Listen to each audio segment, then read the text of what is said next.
Greetings, my fellow freedom loving sovereign thinkers. Thank you for tuning to our L3 podcast. My name is Craig, transmitting from the beautiful realms of planet Earth. Today's date is Thursday, May 16th, 2024. This is episode 1730. Brooklyn man sentenced to 10 years in prison, plus state intervention and anarchy. Before I proceed, you can follow me on multiple social media sites and podcast channels. Just type in Loki Luck number 3, Loki Luck Roman number 3 with 3 eyes, or the Loki Luck Roman number 3 podcast. In addition, if you want to send me information, questions, comments, all that good stuff, whatever you do, please use decorum. Send an email to ll3.podcast.proton.me. If you're going to donate, go to paypal.me or cash.app/Loki Luck number 3.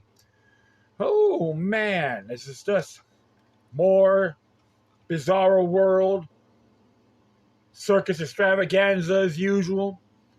People are being exposed left and right. It looks like now the big networks are focusing on a town called Dalton with the super mayor who don't know how to speak English, but Ebonics, and the people in that community despise her with a passion. I don't blame them one bit. I could thank Michael Taylor and many others, Armed Fisherman, Long Island Audit, and even people in that Cook County area for calling this woman out. I just find it so amazing when you have all these individuals with their pretentious, narcissistic attitudes, believe they're above the law. When it backfires on them, they wig out and they sound like beakers in heat, right? You see this everywhere. The Western nations and Eastern nations don't matter. It's very exciting indeed, because all this stuff is being exposed. Even a friend of mine I chat with, talk about the condo market. Maybe it looks like it's about to collapse. They're going all these crazy fees for all the unit owners. It's just really disturbing, of course. It's fine because I stayed in the condominium area. The 2 stories I can deal with, but when I see 40 stories, forget about it. I'm like, nope, that's not for me. Actually, I'm not a big fan of condos or apartment complexes. I like open spaces and see wildlife and all that good stuff. I enjoyed it when I was in my younger years, too. Yeah, it's interesting right now on Judicial Watch, on Corruption Chronicles. They came out today. Biden administration devotes $500,000 to combat misinformation in Africa. What the hell is all that about? So the Biden administration's wasteful endeavor to combat misinformation expanding internationally with $500,000 American taxpayer dollars going to Africa to help journalists thousands of miles across the Atlantic counter disinformation and news spot truth in fake news. It's part of the expensive effort to divert substantial amounts of public funds for a fictitious crisis created by the president and his advisors to control information. The movement started domestically with the Department of Homeland Security panel known as the Disinformation Governance Board, which was technically dismantled after major backlash. I did a show on that too, by the way, a while back. I think it's on Spreaker, if I'm correct. I might have to get that reactivated, but you'll find out soon.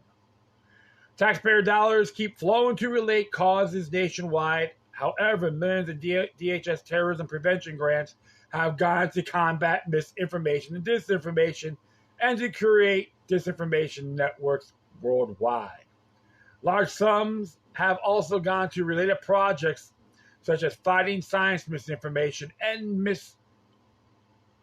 misperceptions in Black communities and, of course, COVID-19 misinformation, especially involving minorities and vaccines. Wow. More recently, the initiative has spread globally with government dollars going to causes that should ignite fury in those who pay taxes. For example, this year, the Biden administration dedicated $50,000 to counter disinformation in the Islamic Republic of Pakistan by training journalists with hand-picked U.S. subject matter experts with a mandate of diversity, equity, inclusion, and accessibility, DEIA. Talk about the dangers of foreign powers and influences, right? Yeah, the United States government is very good at that too. So it works all sides like a ping pong ball, right? Wow. Oh, we'll continue on here. The special training occurred over 6 months and consists of 3-day quarterly workshops conducted by the so-called U.S. subject matter experts selected by the administration. The goal is to empower journalists in Pakistan with the skills and knowledge to effectively counter misinformation and disinformation, ensuring accurate and responsible reporting according to the administration. Grant recipients had to submit proposals to show that their program will advance the principles of DEIA related to race, ethnicity, gender identity, religion, and sexual orientation, as well as underserved communities. So we're going to tell Pakistan how to live and think, right? But if they do it to us, we won't have a cow. Yeah, well, don't talk about the Israeli government. You'll be anti-Semitic if you criticize them for telling us how to think. Right? I'll continue on. In the latest foreign accolation to counter misinformation, Uncle Sam is doling down $500,000 to steer Africa in the right direction, specifically reporters and kids. The administration will spend $250,000 to organize a training on understanding and countering disinformation for African journalists that aims to empower reporters with the skills and knowledge to effectively counter misinformation and disinformation, according to the administration. The goal is to ensure accurate and responsible reporting, and it will be accomplished with a series of workshops that will train African journalists to understand and identify misinformation, disinformation, and its impact, recognize red flags and manipulative tactics, and help them master ethical reporting. Woo! Talk about projection, right? Projection 101. Training will be conducted virtually in French and English over 6 months and will consist of online presentations and dialogues between experts and the African audience. The extensive spread of false information poses a significant obstacle to the stability and prosperity of African nations. The government's grant announcement states, adding that a clear correlation exists between the extent of disinformation and societal unrest. Another $250,000 will go to help empower youth, young adults, educators, community leaders, and organizers with the skills and knowledge to effectively counter misinformation and disinformation. The U.S. will fund a series of workshops, also virtually in English and French over 6 months, to help young Africans understand media literacy and identify bias. The Biden administration's hand-picked American experts will teach them to evaluate sources, recognize types of media, and guide them in identifying propaganda and fake news. Ooh, all you gotta do, study fake news. The horrific event that happened in Rwanda, mass media manipulation. Happened 30 years ago, and I remember, was like 800,000 to 1 million non-combatants in Rwanda were murdered by the thugs of the Hutu regime. Talking about the Hutu government people that were Hutu. So just to clarify that. And it says here, the workshop will emphasize the impact of disinformation, such as effects it has on public opinion, democracy, and social cohesion. In Africa, the rise of disinformation accelerated by digital technology demand urgent media literacy initiatives among youth. The U.S. grant announcement says, repeating that the escalation of false information correlates directly with societal unrest and democratic erosion. With over 60% of Africa's population under 25, empowering the youth with media literacy skills is critical, the documents state. In an apparent effort to support funding the cause, earlier this year, the Biden administration warned about Russians' efforts to spread deadly disinformation in Africa, especially involving U.S. and Western health initiatives in the world's second largest continent. According to the warning, the Kremlin's disinformation campaign in Africa has recruited local journalists, bloggers, and members of the public to bolster Russia's image and denigrate other countries. Foreign information manipulation is a critical threat around the world and a dangerous destabilizing tactic, the State Department warns. Wow. So we gotta tell people in other countries how to think. Come on. Do you see this? Part of my opinion, not more than the Club of Rome platform, which the Biden administration had their goofballs of CFR members, global prostitutes. Look at Merrick Garland. It's like the House passed a resolution, Congress passed a resolution to have him in contempt. He's always been derisive anyway. I'm Merrick Garland. I was never a man. Now I can do whatever I want because I'm the Attorney General. I love dishing out, but I hate receiving. So I was a man I'll never be. This is how ludicrous it really is. Wow. That's amazing when you read all these things. It's just unbelievable, folks. Nothing new under the sun. All hail to Hamiltonianism. Shit, hooray. Shit, hooray. It's funny. What does CARE and the ADL have in common? They think and smell like. Very crappy. Let that sink in. Well, give Tom Fitton props from the Judicial Watch. Go to judicialwatch.org to support this man's work. He's very good. And I love his slogan, no one's above the law. Got great articles, press releases, and all that. You can even, if you have one here, it says here, DC hosted voter registration training for illegal immigrants, which will follow the 26th Amendment, by the way, of the U.S. Constitution. You have one here on the 14th. HHS rules illegal immigrants protected by DACA eligible for government-subsidized Obamacare. So fascistic healthcare as usual, which is totally illegal. Just every state in the union can tell them where to go. And of course, Judicial Watch sues California to force cleanup of voting rolls. So no, they do great work. You donate, become a member, and all that. I'm very pleased to read their content. And time to support people that try to put the truth out the best they can. So, all right. That'll be the last of my little rant with this article. So, I'll be right back. Stay tuned. So, the first thing I'll be reading here came from naturalnews.com. Brooklyn man sentenced to 10 years in prison for assembling his own firearms with legal parts. It's written by KCB. It says here, a Brooklyn father has been sentenced to 10 years in prison, 10 years behind bars after being convicted of on firearm-related charges for assembling his own firearms using illegal parts. According to Brooklyn District Attorney Eric Gonzalez, 53-year-old Dexter Taylor ordered ghost gun kits and parts from a variety of retailers online and had them shipped to his Bushwick home. Taylor, who did not have a gun license, spent around $40,000 obtaining the ghost gun parts and tools, which then he used to create his own firearms.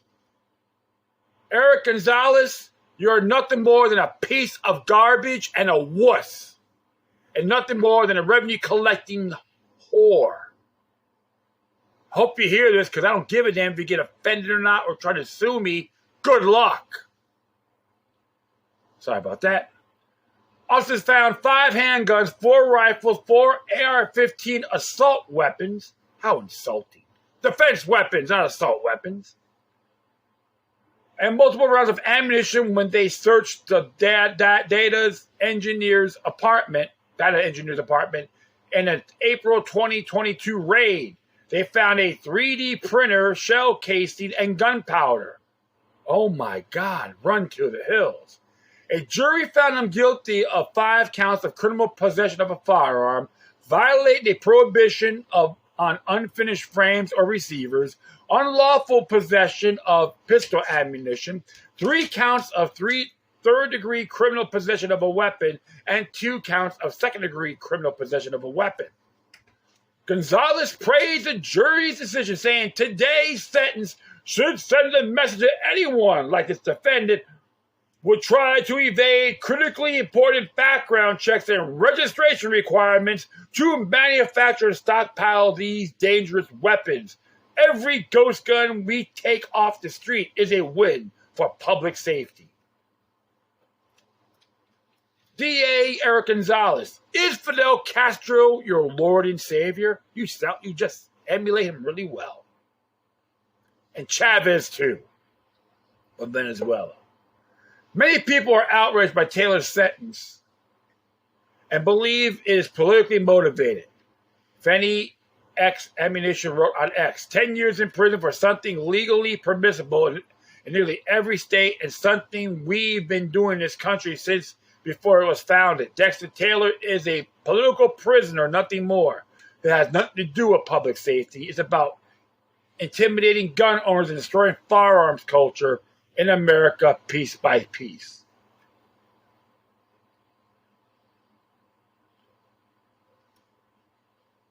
Exactly. So let me see here. When he was arrested in 2022, Taylor told reporters that he had been stockpiling an arsenal because the city had a lot of problems with firearms. He said, I'm not part of the problem. People like me are not part of the problem. Of course, because remember, technically the police are not obligated to protect you as an individual, even in New York City. Any questions, folks? Look up Joseph Lozito versus New York City.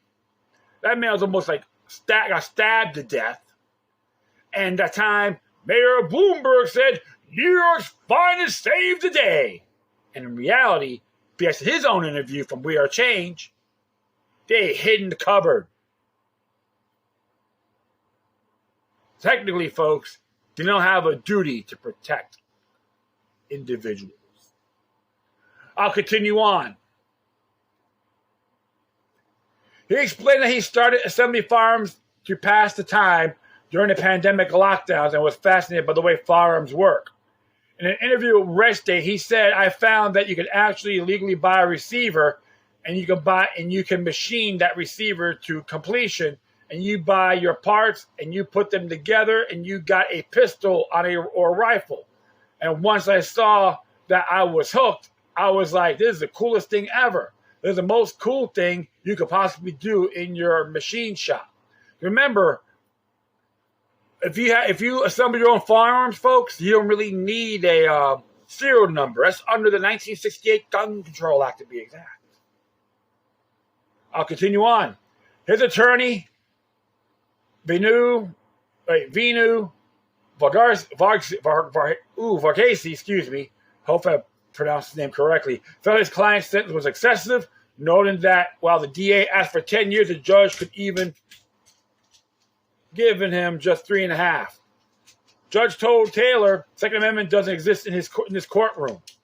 See, right there, that judge is another piece of garbage. Bandit Garner's more man than him and Eric Gonzalez combined. All right? They're cowards. Varghese, said, as a judge on the case, Abina Drake banned his defense of bringing the Second Amendment during his trial. She told us, do not bring the Second Amendment into this courtroom. It doesn't exist here. So you can't argue Second Amendment. This is New York, he said. Wow. Hey, people in New York, I'd love to see you get a running target with this judge's posterior. They'll sell like hotcakes. Okay. He added that the prosecution tried to portray Taylor as a dangerous person and would not allow his family to support him in the courtroom. A neighbor who was aware of his hobby was not allowed to testify on his behalf. So he never got a fair trial. He was disenfranchised. A legal fund has been sent on Give, Send, Go to support his defense and appeals effort. It has raised more than $184,000 so far. It's already almost halfway to its goal. Unbelievable. So he never got a fair trial, Dexter Taylor. This attorney and this judge are scumbags. And why the hell the jury didn't follow their conscience? Because they probably just told them to do. Okay, boss, we'll do what you say, master. Court peasants. Allegedly, right? And it's really quite chilling because his rights under New York's Bill of Rights, Section 1, no member of the state shall be disenfranchised or deprived of any rights or privileges to secure any citizen thereof, unless by the law of the land or the judgment of his or her peers. All right, so here's the trial by jury. Section 2, the trial by jury in cases in which it has heretofore been guaranteed by constitutional provision shall remain inviolated forever. But a jury trial may be waived by the parties in all civil cases in the matter to be prescribed by law. So, he should have had everything there. Let me see here. Nope. I'm just browsing through here.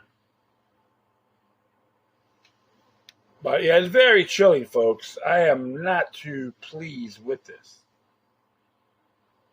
I see no victim. So how's that a crime, right? And it's interesting too because his equal protection of law has been breached too, as far as I'm concerned. And of course, common law, like right here, Section 14, common law and acts of the colonial and state legislators. Such part of the common law and the acts of the legislature of the colony of New York as together did form the law of the said colony on the 19th day of April, 1775, and the resolution of the Congress of the said colony and of the Convention of the State of New York in force of the 20th day of April, 1777, which has not since expired or been repealed or altered. Such acts of the legislature or the state are now in force shall be the continue to the law of the state. To such alterations as the legislature shall make concerning the same. By all such parts of the common law and such of the said acts or parts thereof are as are repugnant to this Constitution are hereby abrogated. So those laws he got, as far as I'm concerned, Mr. Taylor got charged for, are considered invalid. Because when you actually look at the Constitution of New York, 1777, this was passed April 20th in Kingston, that's upstate New York area, Mid-Hudson Valley area. And I'm not going to read it in its entirety, but I'm going to read the first paragraph.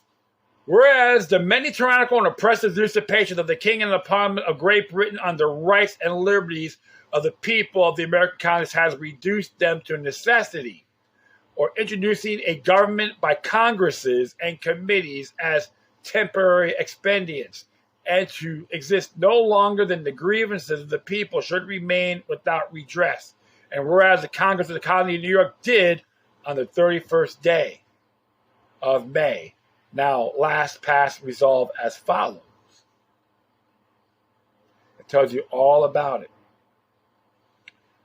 on natural rights and all that. It's very good. It's very good stuff. So, like it says here, he has been forbidden his governors to pass laws of immediate and pressing importance unless suspended in their operations till the said should be attained. And when still suspended, he has utterly neglected to attend to them. So there's a lot of things in here you should look at. It's very good, depriving us in many cases the benefits of trial by jury. So a lot of things that Britain has done, we're seeing them right now in Judge Darkest courtroom. He's emulating what the oppressors did to the colonists of New York. Think about that. History is repeating itself. And this one came from Yale Law School, so I'm going to have to add that to the memo. Very relevant today. So common law don't exist in the state of New York or New York City in general.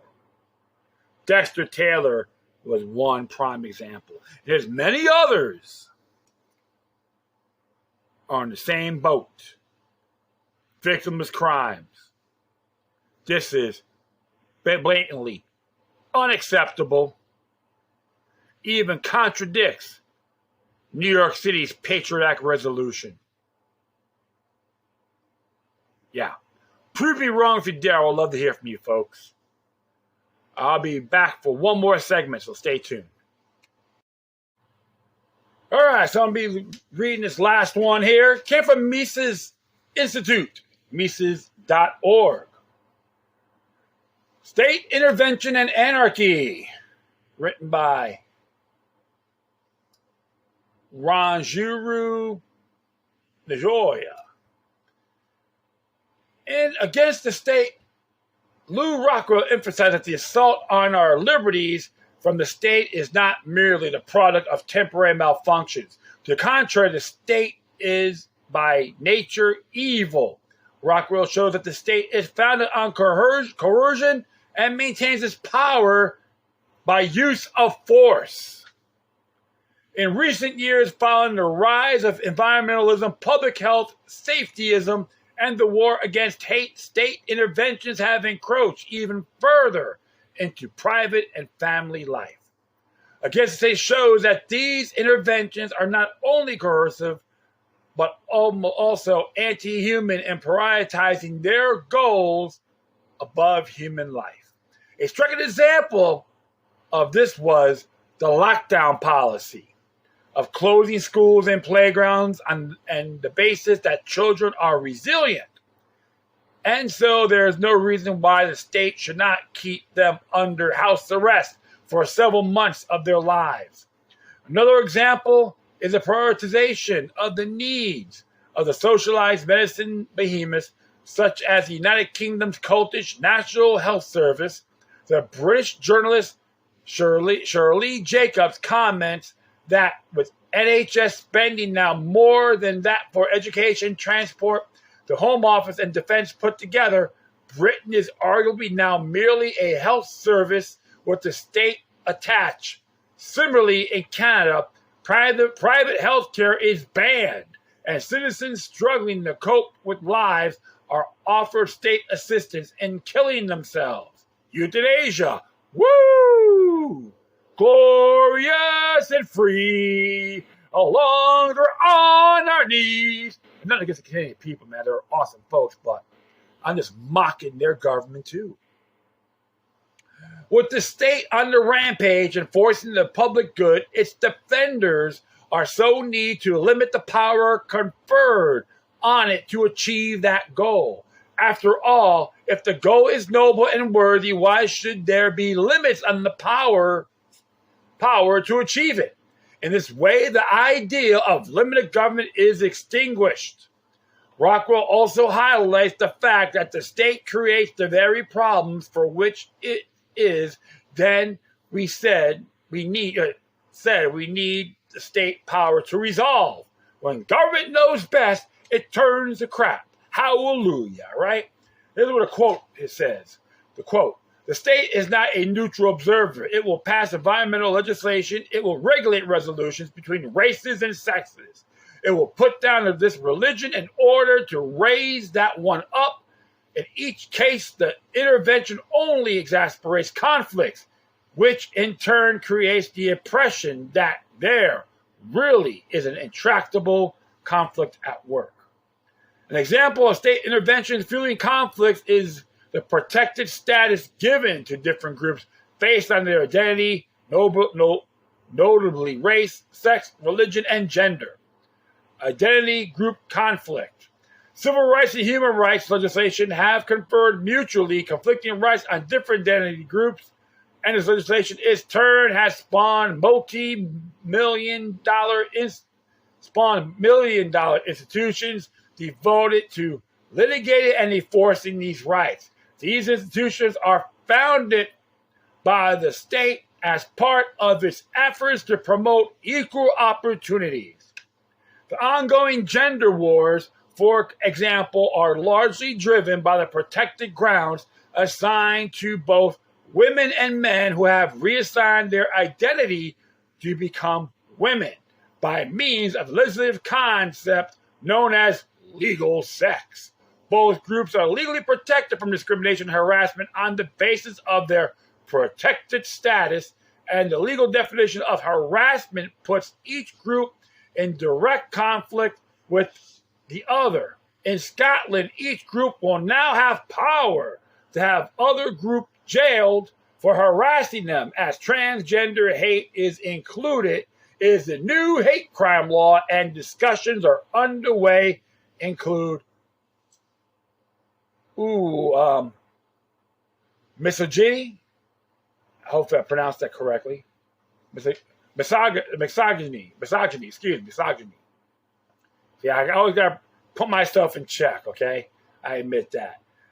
As defined, the legal rights conferred on both groups of women or putative women are mutually exclusive. Harassment in the UK is defined as unwanted conduct related to a protected characteristic which has the purpose or effect of violating the person's dignity or creating an intimidating, hostile, degrading, humiliating, or offensive environment for that person. In the United States, harassment is defined by the Equal Employment Opportunity Commission as unwelcome conduct toward members of protected groups that a reasonable person will consider intimidating, hostile, or abusive, and the U.S. civil rights protections based on sex discrimination are interpreted to include sex, sexual orientation, and gender identity. Equality policy in the UK confers on women the right to have women's bathrooms designated as women-only spaces and the right to be protected against men using women's bathrooms. And at the same time, it confers on men the right to reassign their gender to receive legal certification that are now women and to be protected against harassment. If they attempt to use women's bathrooms, the result of the bathroom wars is inevitable. Conflict between both groups protected by the state as each group considers the other to be creating a hostile environment for their own group and lobbies the government to intervene. Further, on its behalf, schools and businesses are forced to seek guidance from the government on the construction and designation of bathrooms. The government mandates that government offices must have single-sex lavatories for women, and at the same time declares that government employees can face disciplinary action if they object to male-born colleagues using single-sex lavatories. This is because, of course, both women as well as male-born women have the right to go in whichever bathroom they choose. Who benefits from this escalating intergroup conflict? Rockwell shows that only the state wins. The power of the state has grown exponentially as now nothing, not even the most mundane of personal functions, can be accomplished without state guidance. This remains true even for the group that benefits the outcome of a particular decision by the state, as Rockwell observed. But who is the real winner in this game? The state, and the state alone, by purporting to be the great social referee. It accumulates more power onto itself and leaves everyone else with less freedom to work out their own problems. And here is the real problem with any racism or any ism that fails to understand the capacity for a free society to work on its own problems through exchange and mutual benefit. Here's one on anarchy. And against the state, Rockwell asked, instead of entrusting our operation to a predatory state, why not rely on peaceful cooperation of people in a free market? He argues that the state, by its nature, cannot be just, and therefore justice demands that the state and all state institutions be dispensed with. The usual reaction to that proposal is for skeptics to wonder how society could possibly function without a state. A political philosophy of anarchy addresses concerns about the inevitability and indispensability of the state. Jared Casey defines anarchy as a rejection of any form of non-voluntary domination of one person or group or people by another, based on a historical inquiry. Casey rejects the myth that the state is a voluntary association whose power is justified by the consent of its citizens. Casey argues that, on the contrary, states emerge from history of violence, war, and conquest, and are characterized by two main features: the monopoly of violence and the coercive extraction of taxes. In that context, he observed that anarchy is a position in which the members of society naturally find themselves when they are not subject to the power of a state. Further, Casey shows how individuals and private agencies may accomplish societal goals that are currently assumed to be only capable of accomplishment by the state, arguing that public services, including justice, law, and order, can be provided without a state. Against the state, argues that in a free society, most problems would be resolved by the market. For example, racism or any other form of hate would self-evidently be unable to proliferate on its own without being powered by state-enforced legislation, except in states where people are forbidden by law from interacting with each other. The market always tends to bring people together in peace, neither compelling nor forbidding exchanges. This does not mean that there would be no racists in a free society, but that racists in a free society would have no power to prevent other people from entering market exchanges with each other. A racist can refuse to trade, but cannot compel others to refuse to trade.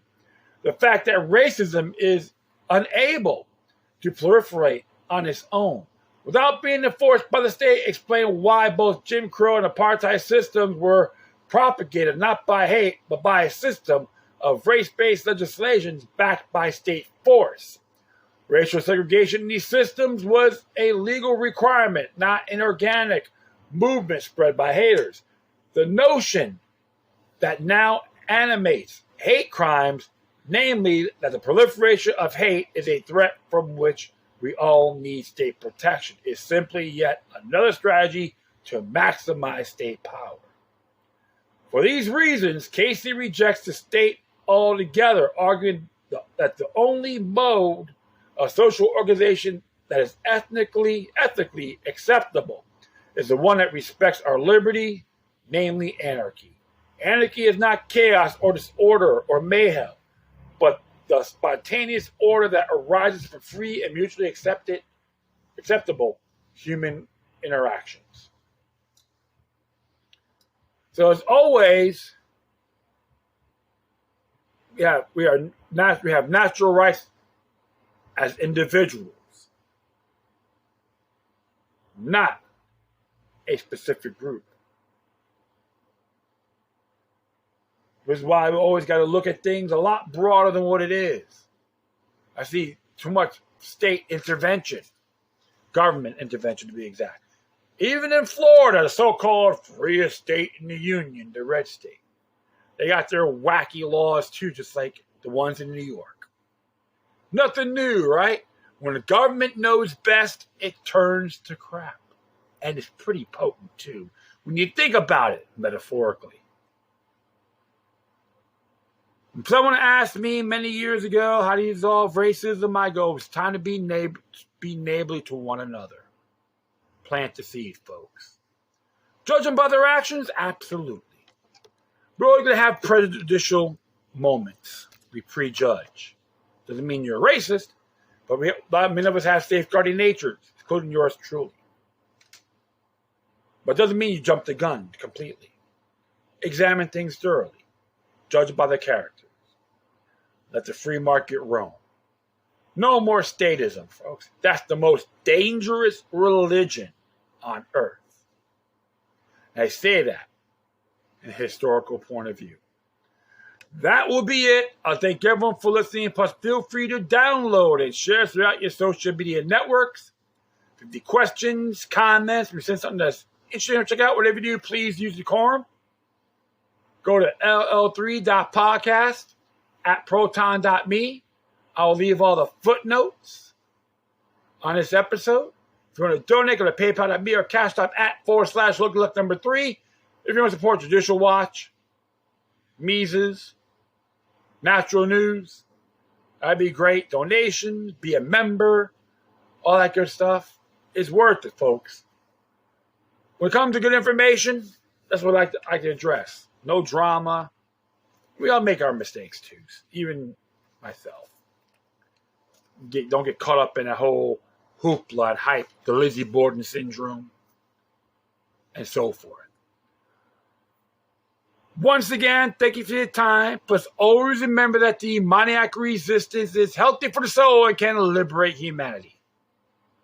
Till next time, take care of yourselves. Keep on spreading the love. And may your guardian spirits be with you.